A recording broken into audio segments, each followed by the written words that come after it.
Lindsey Graham, even after the huge breakthrough that we had with Syria, he's still pushing for war. Like, he looked at the peace deal that we got and said, yeah, fuck peace. I'm not kidding. You're going to see him lay out his case. It is highly absurd. Enjoy. Who had been supportive of the action going into Syria, but then it just got really, really out of hand. Now today there's an agreement, right. At least seemingly there is. Do you trust the agreement and the parties that are putting it together? Absolutely not. It's a blind alley. It's a box canyon for America.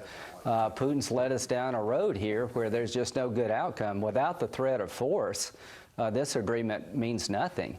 The reason I wanted to strike Assad is to punish him, deteriorate his ability to deliver chemical weapons, and change the tide of battle. But, Mike, what happens if Assad says, no, you can't go there? Without a Chapter 7 resolution, which the Russians are threatening to veto, which would allow the use of force to enforce the agreement, it means nothing. So this is a debacle. Okay, I need you to understand something. Assad just signed a UN legal agreement allowing the international community to take all of the chemical weapons. All of the chemical weapons.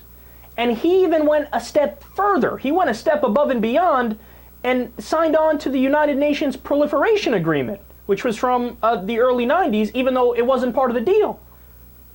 So he literally did his entire part and then some. So now it is all on the international community to go and collect the weapons. And look, if you try to flip that around and say, well, why doesn't he go get the weapons himself?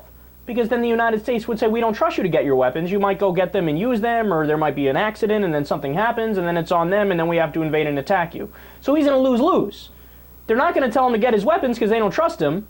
But he's saying, okay, international community, come in and get the weapons. And they're going, I see. Something's up here. What do you mean something's up? I just signed the deal and then signed something that goes above and beyond, and you're still saying you want to attack me? That doesn't make any sense. But listen to the conclusion that Lindsey Graham draws as a result of the peace deal. Remember, this is a peace deal we just had with Syria. This is incredible. Listen. The mixed message and the debacle called Syria can't be repeated when it comes to Iran. So here's what I'm going to do. I'm going to get a bipartisan coalition together. We're going to put together a use of force resolution, allowing our country to use military force as a last resort to stop the Iranian nuclear program, to make sure they get a clear signal that all this debacle called Syria doesn't mean we're confused about Iran. So since we reached a peace deal with Syria, we must attack Iran. What? How does that make any sense? Like, that's not even close to making sense. If anything, you draw the opposite conclusion. Oh, hey, look, we were able to work something out with Syria so that we get the goal that we want, which is that Assad can never use chemical weapons ever again, right? So then we could probably work something out with Iran. Make sure that, we can get whatever desired result it is with them. Oh, we don't want them to have a nuclear weapon or whatever the case is, right? We can work something out. Look, diplomacy actually has worked in the end result.